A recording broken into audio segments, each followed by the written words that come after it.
SAP HANA expert is going to talk about best of both HANA and cloud, multiple options available, pros and cons of each cloud, and at the same time with little comparative analysis. Veera, over to you. Initially, we'll mute all the participants, and as we proceed, we'll unmute during Q&A session. Thank you, Malti, for the introduction. Hi, everyone. Hope you are doing fine. As Malti already introduced, I'm Veera Kondapi, and welcome to the webinar on the topic HANA-on-Cloud. Thanks for joining us today. So let's get started with the main agenda for today. So we are going to start off with basically touching base on main cloud terminologies that are used in the market. Once we get familiarized with all the cloud terminologies, we are going to briefly discuss about public and private cloud and how they differ and what kind of cloud is suitable for us. And then we will jump right into the main topic by discussing about HANA-on-Cloud and what is the benefit of using HANA-on-Cloud, what advantages do we reap out of it. And after that, we are going to look at major cloud players in the current market that are offering HANA on the cloud. We'll start with SAP's own offering, which is HANA Enterprise Cloud, where SAP offers HANA on its own cloud. And we will also discuss other third-party cloud offerings like HANA being offered through Amazon's Web Services, HANA being offered through Microsoft Azure, and HANA Cloud Platform, which is another form of HANA Cloud that's being offered by SAP again. So that's the main agenda for today. So we'll start with the cloud terminology to get you familiarized with the basics in the cloud. So in cloud, we have something called cloud service models. It basically is a way of defining who is responsible for what services. We have cloud providers and we have customers. So based on the service model we pick, we define the SLAs of the cloud service providers, and we share the responsibilities between cloud providers and among ourselves. So the basic, any cloud provider gives the basic service model where it's referred to as infrastructure as a service. And in here, the cloud provider is responsible for all the physical network, storage, servers, and virtualization part of the offering. So all the physical infrastructure level is handled by the cloud provider, and anything above that, starting with the operating system, what kind of operating system we put on it, and what kind of middleware we run on top of it, and all the patching of the operating system, all the performance fine-tuning of the operating system, and maintaining the runtime environment, all of that is responsible of the customer. And installation of database for the specific requirements, maintaining the database and applications, everything comes into customer's own data center. The cloud provider is only responsible until the virtualization layer here. And the next major offering is platform as a service, where the cloud provider himself is responsible for everything until the database layer. So he's responsible for maintaining the operating system, middleware, runtime, and whatever database environment that we require to maintain that particular application. So they give us a underlying platform for us to work on. If we take SAP implementation itself as an example, because most of you are from SAP space and it makes us easy to understand. If we have an SAP implementation, we all know that we need infrastructure team, we need Linux or Windows admins to set up all the operating systems and everything. So if we subscribe to platform as a service, we are not going to depend on infrastructure guys as much as we do with the existing on-premise model. because all the infrastructure level is already taken care by the cloud providers, and also the installation of the operating systems and patching them and installation of databases also is not in our responsibility. It's going to be cloud provider who is going to take responsibility, and he provides us the SLAs and performance throughputs, and we just consume the applications. We are not going to depend on the basis folks on premise. We are not going to have to depend on the Linux or Unix admins, and we are not going to depend on the data center guys. We can directly depend on cloud for all of this. We just need to focus on the developers and functional consultants to handle all the application related data and customizations and developments. And finally, we have something called software as a service, where everything end to end is handled by the cloud provider. So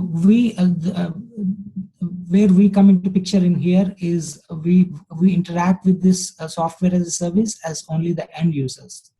To give you a good example for software as a service, if we take, I'm pretty sure almost all of us would have used SAP Marketplace. It's now they're calling us SAP Support Portal. So if we look at SAP Support Portal, we just use it as end users. We don't go in there and make any developments or customizations. We go there to download software. We go there to download guides. We go there to look for SAP notes. So we interact with it as an end user. Everything behind it is already set up by SAP, they're just delivering it to us as a software. So that's a simple example for us to understand what software as a service actually means. But in real world, SAP offers software as a service in terms of SAP SuccessFactors, Ariba, some of these through some of these services, SAP is offering us software as a service. Now, there is one other offering in the cloud service model called database as a service. There is a small difference between platform as a service and database as a service, in that with platform as a service, we don't directly deal with the database. We don't directly touch the database. It's the database layer is an abstraction to end users like us. So, but when it comes to database as a service, we still have control over database to some extent. If we take HANA itself as an example, I'm sure you must be aware that HANA database, also it's a database, it also has embedded application capabilities within it. That makes it imperative that we some of the developers or basis guys still have access to the database layer, so that we can probably go in there and do development work, or we can do modeling on top of HANA to leverage the application capabilities of it. So when it comes to these kind of scenarios, we call it as a database as a service, because we still exert some control on the database layer. So that is what database as a service is. It falls in between infrastructure and platform as a service. So this is the hierarchy model of what we just discussed. We have infrastructure as a service, that's the basic offering by any cloud provider. And then we have database as a service, and platform as a service, and finally software as a service, where everything is handled end to end by the cloud provider. And coming to the next important topic, public versus private cloud, and what is good for what purpose. So public cloud, within public cloud, all the infrastructure layer, infrastructure level, physical infrastructure level components like hardware, storage, network, and all these components are shared among multiple tenants, meaning multiple customers. So the cloud provider doesn't promise us any kind of dedicated physical infrastructure. All they promises is a complete separation at the hypervisor level, like the virtualization layer. At the virtualization layer, there is no interaction between two different hosts. So that is what they promises. But when it comes to private cloud, there is dedicated resource allocation in terms of all the physical hardware, storage, network, and all these physical components. So it's there is a physical rack or physical blade or physical server that's dedicated to us. So that's the private cloud. So as you can see, it's more of a, it doesn't use a virtualization layer here for private cloud, but with public cloud, we depend entirely on the virtualization. With public cloud, it might be challenging to achieve some of the compliance related requirements like PCI, SOX, HIPAA compliance. But with private cloud, it's more easier to achieve these compliance requirements. And you must have guessed that when it comes to cost, public cloud is less expensive because of the shared resource model, but private cloud is comparatively expensive, but far better than what we do on premise. So that's the major difference. And again, one other thing about public and private cloud is public cloud is more agile and scalable as compared to private cloud, because we are dealing with physical infrastructure and dedicated hosts here. We cannot request servers on demand and expect them to be available as quickly as we can have them on public cloud.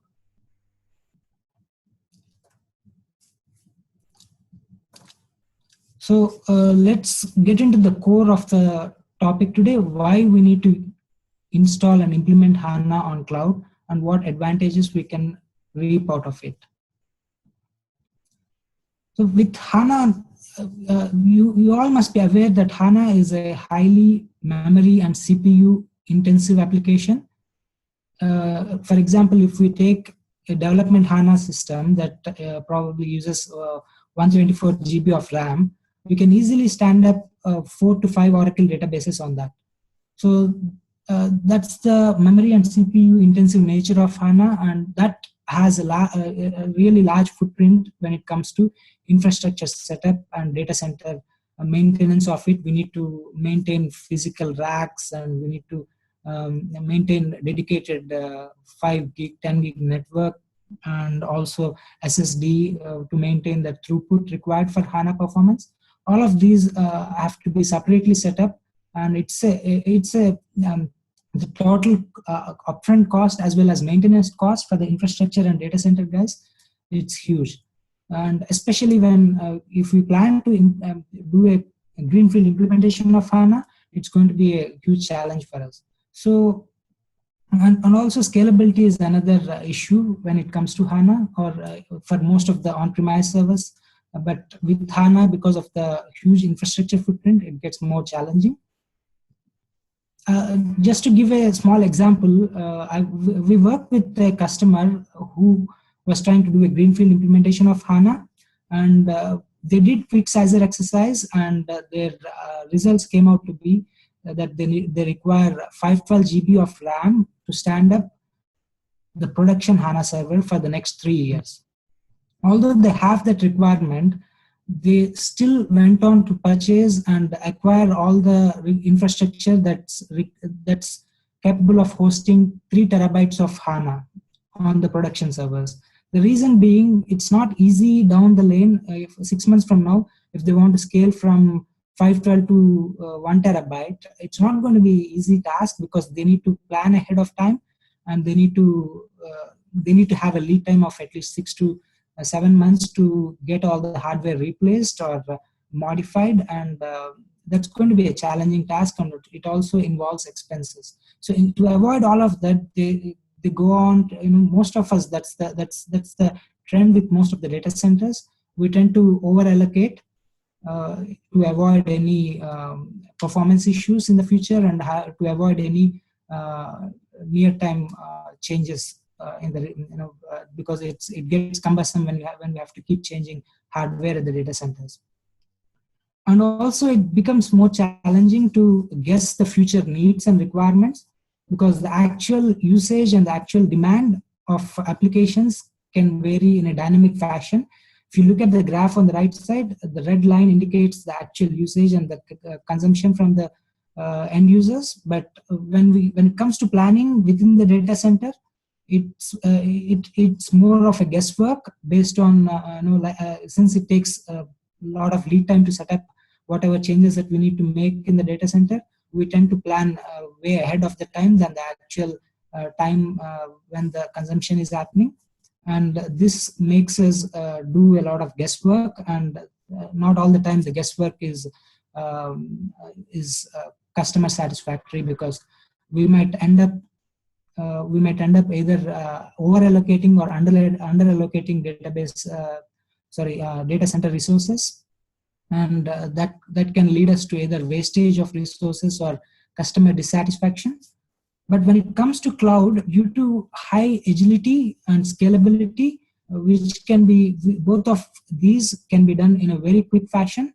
We can spin up instances on demand within few minutes, and that gives us ability. We can also automate a lot of these tasks, like based on the load, we can set up alerts that can trigger a new instance all by itself without us having to interfere. So these are some of the very good features in cloud that make it very agile, and that it can adapt itself based on the actual usage of the customer, and there is no customer dissatisfaction or wastage of resources here. And this, in terms of HANA, is especially useful because of the high infrastructure footprint of HANA.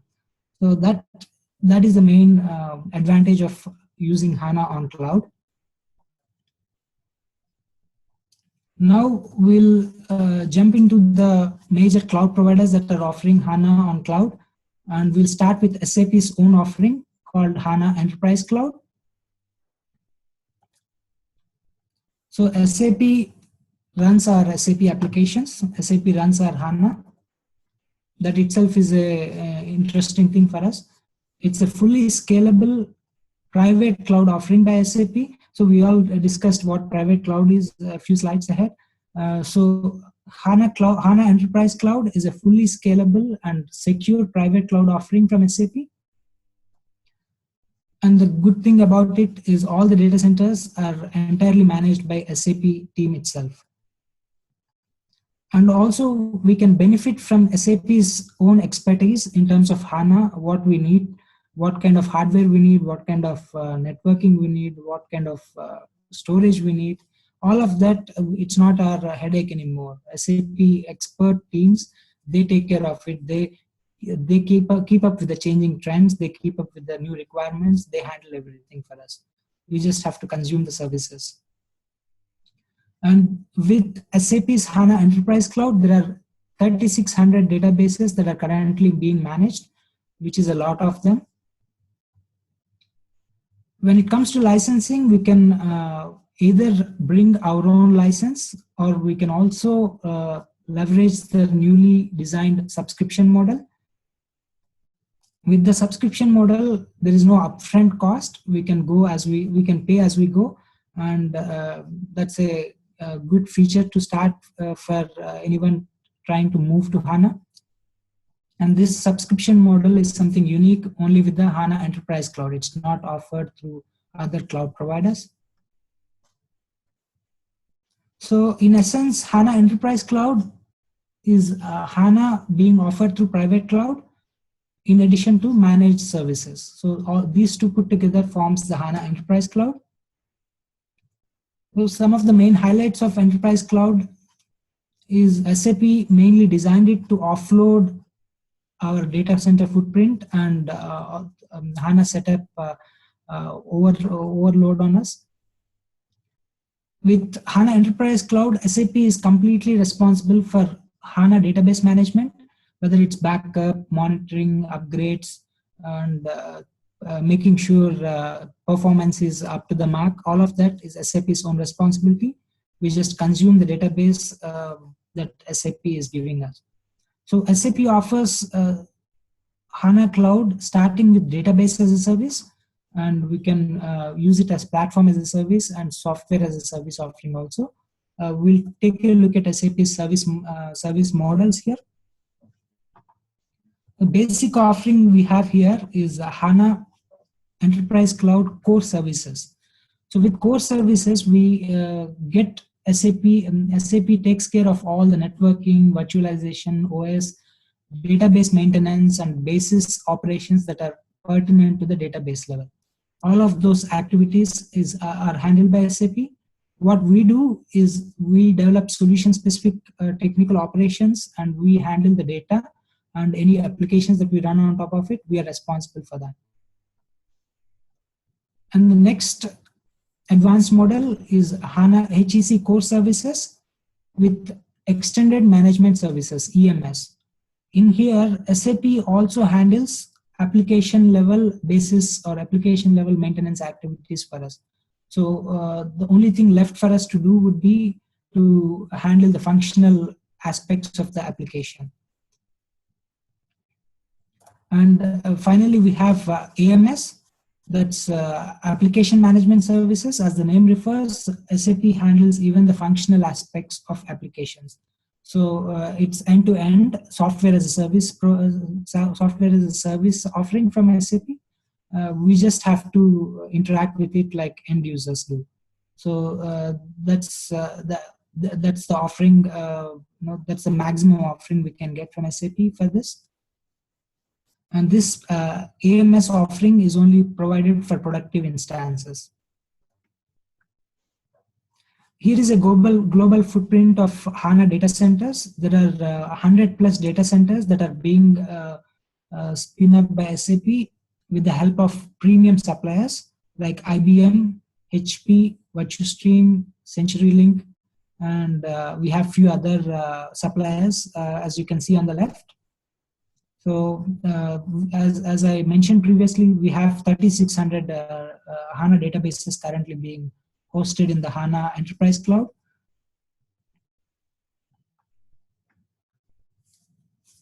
So now we'll look at AWS offering for HANA. Some of the highlights of AWS include it's an infrastructure as a service model. With HEC, we saw that it starts as a database as a service model, and we can use it for, we can go to platform as a service or software as a service as well. But with AWS, it's an infrastructure as a service model that's offered for HANA. And there is a huge flexibility to seamlessly change memory footprint. We can go anywhere between 64 GB and 2 terabytes. And AWS supports both SUSE and Red Hat platforms. And when it comes to licensing for HANA, we only have one option, that's we can bring our own license and use it with AWS. And when it comes to provisioning instances, that is virtual servers in AWS, we can either reserve capacity ahead of time, or we can purchase capacity as and when we need. So the on-demand and reserve, both of them are available. When if we know what the basic need is going to be, we can always start off with reserve, which is more which is less expensive. And on-demand servers, when we project a growth in demand, growth in user activity, probably because of the seasonal changes or seasonal requirements or whatever, and those are the times when on-demand instances can be used. And AWS has a very cool feature where it can automate everything with cloud formation templates. With cloud formation templates, we can virtually bring up an entire virtual data center within minutes. We can set up AWS has specific cloud formation templates for HANA, where we can set up a virtual data center that has highly available HANA with regional DR setup, and also availability zone level, high availability setup. All of that can be spun up within just few minutes. That's the very good feature about AWS. And moving to AWS, it supports all of the traditional migration tools like software provisioning manager, data migration option, some tools. There is nothing different between moving or migrating an application or a database from on-premise to on-premise as compared with cloud. Everything is the same. The only thing we have to take care is the network connectivity between the two data centers. That's the only challenge we might have to face. And when it comes to that, there are multiple options to choose the speed between two data centers. And storage, AWS offers SSD storage for all the data on log volumes, and we can make use of high throughput magnetic volumes for all the other data like SAP mount, user SAP, all these modes. So list of supported scenarios for HANA on AWS. They include S for HANA, BW for HANA, Business Suite, Business Warehouse, BPC, and native HANA applications, HANA Data Marts, HANA Live, Sidecar, and also SAP Business One. All of these are supported. SAP is very prescriptive when it comes to certifying HANA appliances when it, or HANA virtual instances with any of the cloud providers. It certifies specifically for production workloads and non-production workloads and all of these, and whether it's certified for scale-up or scale-out, OLTP or OLAP applications. All of these are considerations SAP takes care when it's certifying, and we can go to the link shown here at the bottom to look at all SAP certification for the cloud providers. It's very important to go through the certifications because down the lane when if we face any issues, we have to make sure that whatever appliance or whatever virtual instances that we are using are certified by SAP. So when it comes to production workloads, SAP has certified X1 32 instances, X1 16 instances, R4 and R3 instances. We can, as you can see here, memory can go all the way up to 2 terabytes, scale up, and we can go as low as 244 gigabytes. And for non-production workloads, we have R4, R3 instances in different capacities. This is a graph summing up all the certified instances and how much we can scale up and scale out with AWS. So we have R3 instances, R3 8X that can go up to 244 GB scale up. And we have R4 that can go up to 488 GB. And we have X1 16 that can go up to 1 terabyte. We have X1 32 that can go all the way up to 2 terabytes. So that's the maximum we can scale up with AWS as of now. And when it comes to scale out, we have R3 8X that can scale out to 4 terabytes.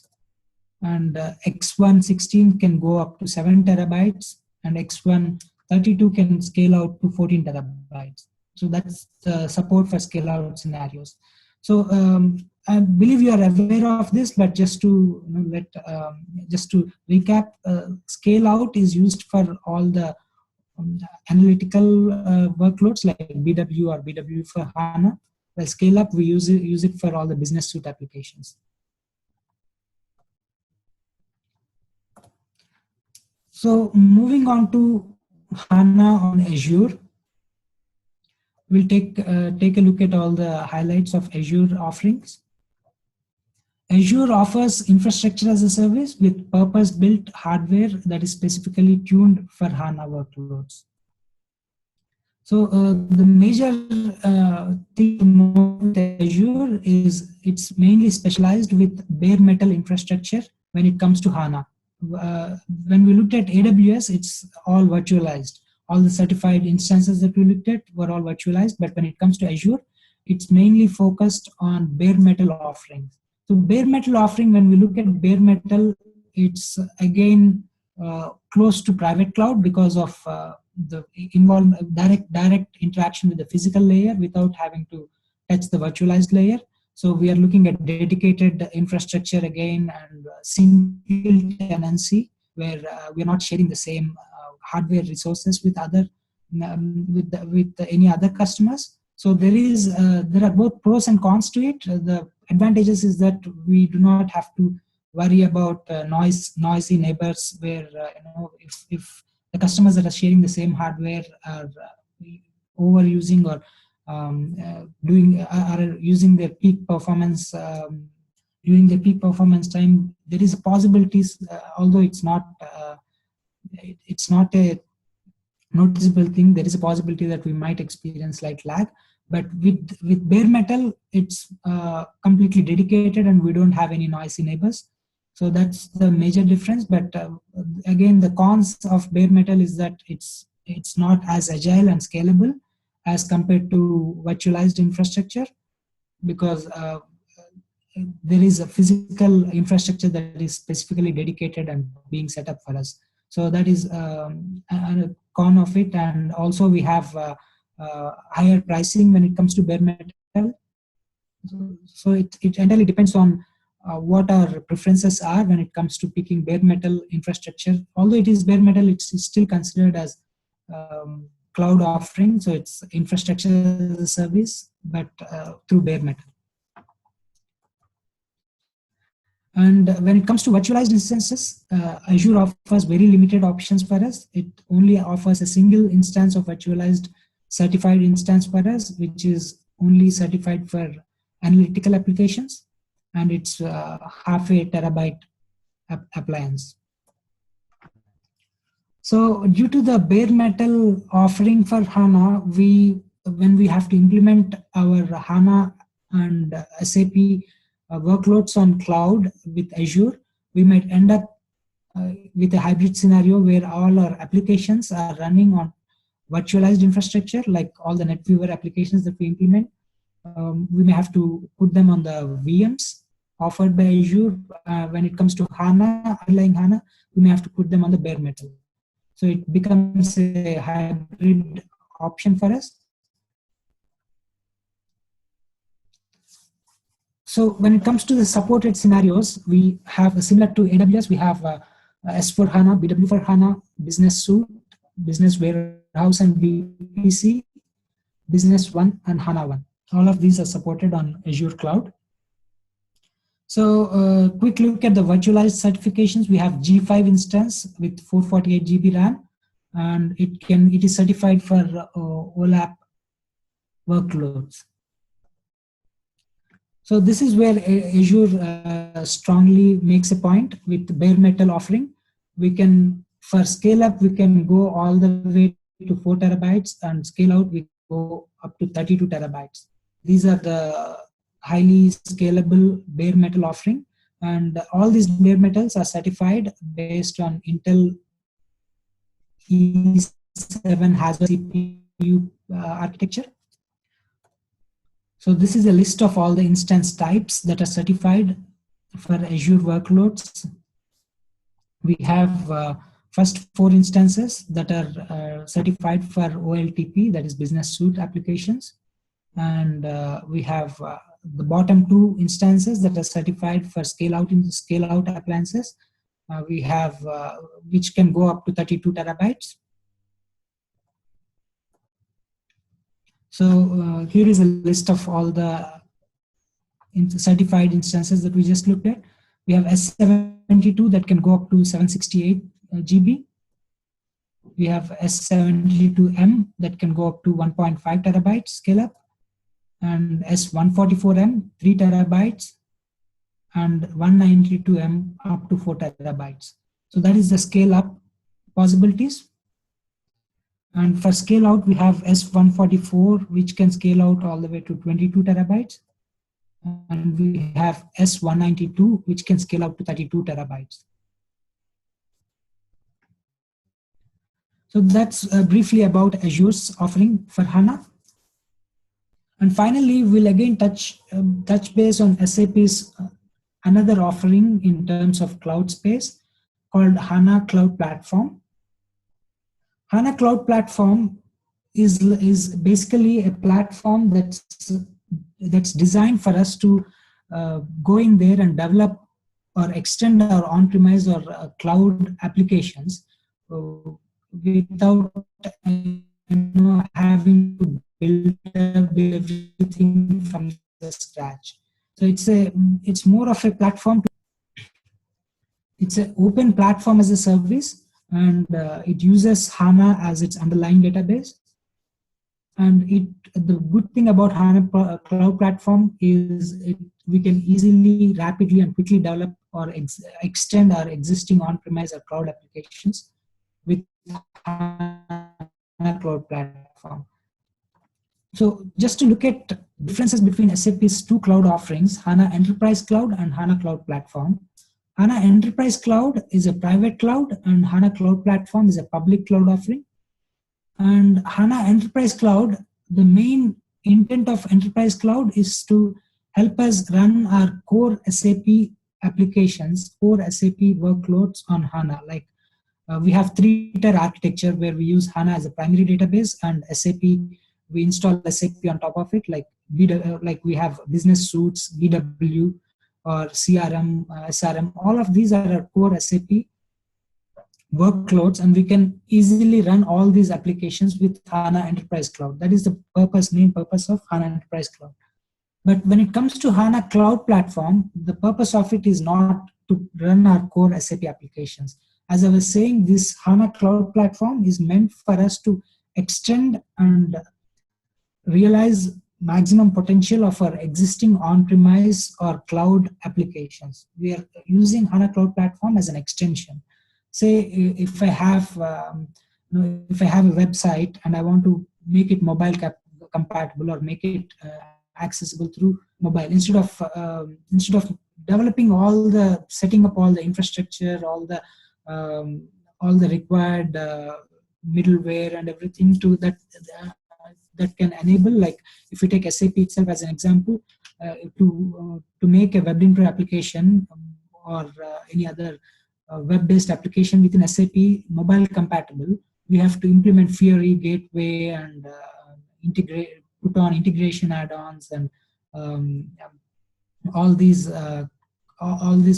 complex setup is required for us. But with HANA Cloud Platform, we can just expose our APIs for the web-based application and consume them through HANA Cloud Platform, and we can integrate the consumed API in the HANA Cloud Platform with the pre-built templates that are already available in the HANA Cloud Platform, and we can easily spin up applications quickly and easily. That's a good feature about HANA Cloud Platform. So that is the main feature of HANA, that is the main purpose of HANA Cloud Platform. We are using it to extend our existing applications or quickly create new applications with the help of HANA Cloud Platform. So that is the major difference between the two cloud offerings from SAP. So as I was saying, we can use HANA Cloud Platform to extend our existing on-premise applications. And we can integrate on-premise applications with the cloud platform in a very easy and seamless fashion.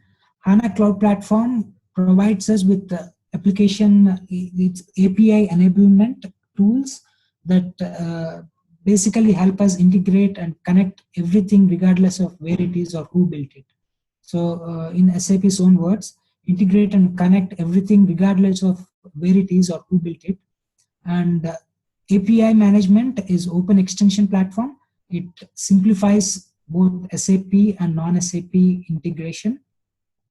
And also API uses native secure standards-based integration with the existing backend applications.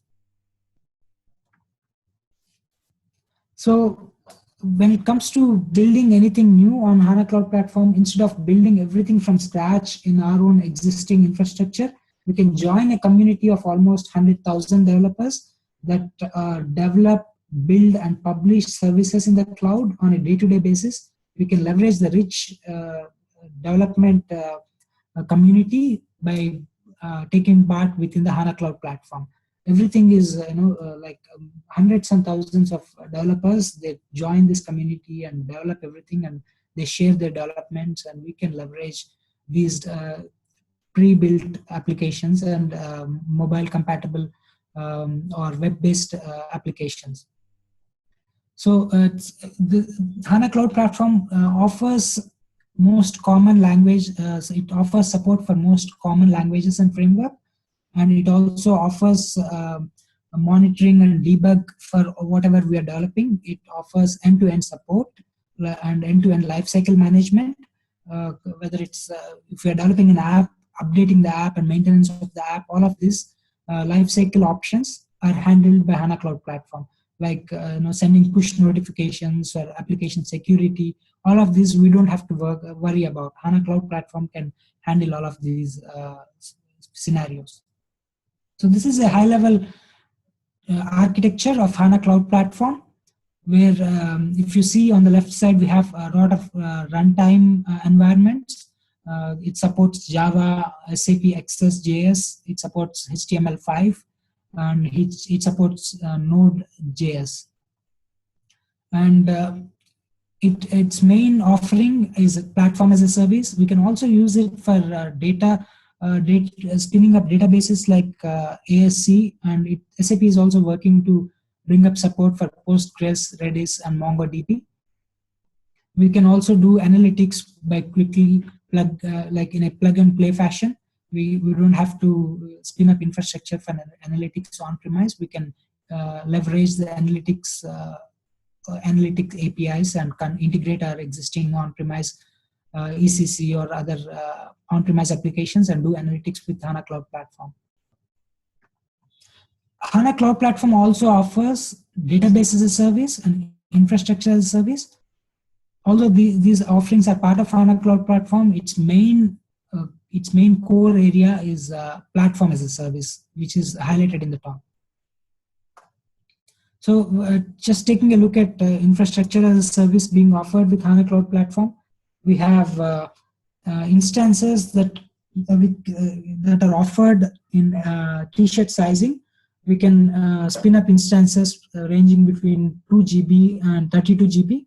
So that's a limited offering with when it comes to infrastructure as a service. So as you can clearly see, these kind of infrastructure is definitely not meant to host our core SAP applications like ECC, BW. This is just meant for us to build applications that we can use on the open development platform and build our own applications or extend our existing applications. This is a high-level view of what is offered as an infrastructure as a service with HANA Cloud Platform. We basically get disk, OS image, and the compute capacity. And looking at the databases service offering, it offers HANA base edition in t-shirt sizes, which go from 32 GB all the way to 1 terabyte. And again, these HANA instances, HANA DB as a service, we do not use it for core SAP workloads. We can leverage it for any development or open development related works. And HANA base edition, it's almost similar to what SAP offers for on-premise base edition, with very few restrictions in functionality. It's almost otherwise it's almost same as what SAP offers for on-premise. And finally, we have HANA Platform Edition, which also offers memory in t-shirt sizes, starting with 32 GB all the way to 1 terabyte. We can Platform as a service. Platform Edition is also similar to what we have on-premise, with very few restrictions. So I think I covered most of the HANA on cloud scenarios. So if you have any questions or any concerns, please you can speak out now.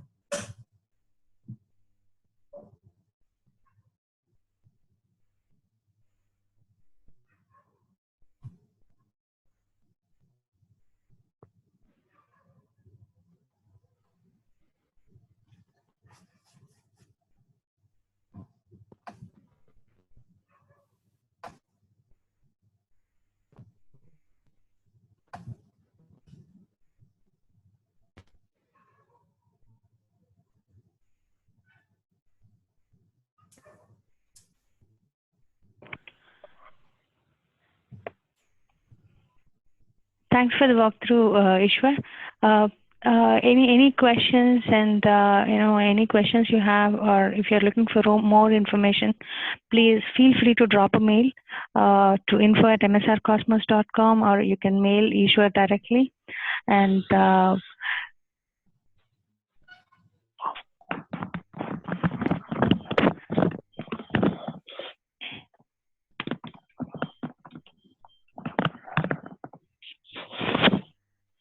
you can put your questions. I mean, if you have any questions, you can actually put them in chat as well.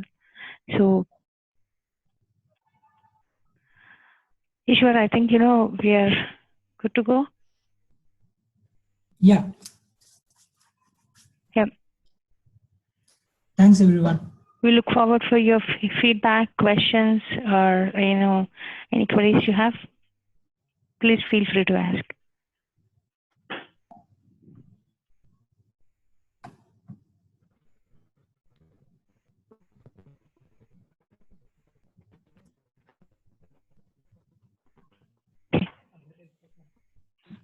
Thanks for joining the webinar.